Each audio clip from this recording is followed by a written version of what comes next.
Shalom, selamat malam. Perkenalkan, nama saya Maldini Matthew Milanus Naulan dari kelas 10-1 asal sekolah SMA Kristen 2 Bintu Sutomohon, mata pelajaran sejarah. Kali ini saya akan menceritakan bagaimana proses terbentuknya bumi dari kehidupan awal di bumi. Sulit untuk mengetahui kapan bumi pertama kali terbentuk karena tidak ada batu yang bertahan dari awal masa planet ini. Meski para ilmuwan tidak setuju pada detailnya, sebagian besar peneliti berpikir bumi terbentuk oleh serangkaian tabrakan yang terjadi kurang dari 100 juta tahun setelah tata surya bersatu. Lebih dari 10 tumbukan dengan benda lain menambah jumlah besar ke planet kita yang sedang tumbuh menurut sebagian besar model proses terbentuknya bumi. Dengan mengukur usia bebatuan di bulan dan meteorit yang ditemukan di bumi, para ilmuwan memperkirakan bumi terkonsolidasi 4,54 miliar tahun lalu. Tabrakan terakhir dalam garis waktu bumi adalah dengan Theia, sebuah planetoid berbatu yang mungkin seukuran Mars. Protoplanet ini menyapu bumi, meninggalkan planet kita sebagian besar utuh, tetapi menghancurkan dirinya sendiri dan menerbangkan atmosfer bumi. Puing-puing Theia yang mengembun menjadi bulan bumi.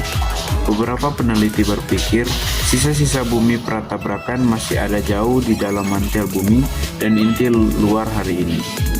Mantel adalah lapisan antara kerak permukaan dan inti.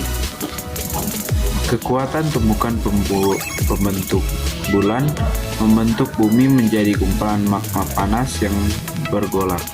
Kondisi neraka yang membuat bumi menyerupai Venus untuk sementara waktu, dengan atmosfer yang kabur dan menguap. Tapi saat planet mendingin, lava menjadi batu dan air cair mulai mengembun, membentuk lautan pertama di bumi. Mineral tertua yang ditemukan di bumi, yang disebut zirkon, berasal dari masa ini dan berusia 4,4 miliar tahun. Pada proses terbentuknya bumi di waktu ini, bumi sepenuhnya tertutup oleh lempeng tektonik raksasa dan kerak benua dan samudra. Tapi lempeng tektonik pertama di bumi muda jauh lebih kecil. Protokontinen ini adalah batuan vulkanik daur ulang yang telah dilebur kembali atau juga terkubur dan diubah menjadi batuan metamorf. Sabuk metamorf ini sering mengandung banyak deposit emas, perak, tembaga, dan logam mulia lainnya. Kerak bumi yang baru tumbuh dengan cepat, dengan sekitar 70% kerak bumi, terbentuk 3 miliar tahun yang lalu. Menurut para peneliti, penanda kimia awal kehidupan juga muncul dengan benua pertama sekitar 3,8 miliar tahun yang lalu.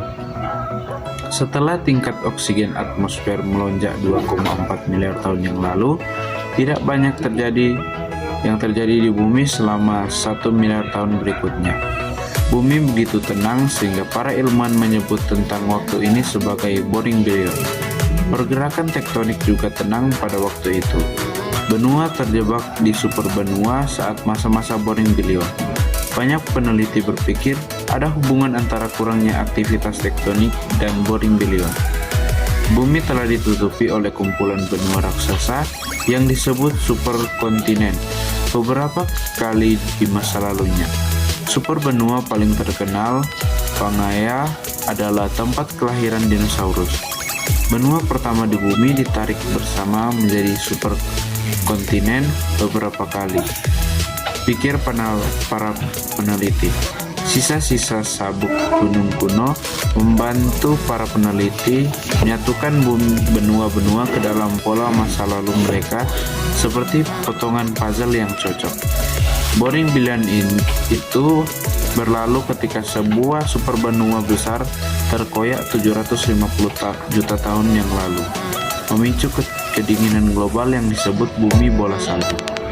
Model ini menunjukkan bahwa planet bumi tampak seperti bola salju, lembek yang hampir seluruhnya tertutup gletser.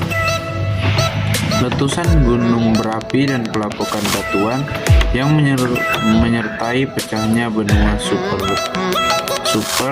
telah menyebab karbon dioksida mendinginkan planet secara besar-besaran. Ahli geologi telah menemukan bukti gletser di setiap benua, bahkan di tempat yang berada di garis lintang tropis.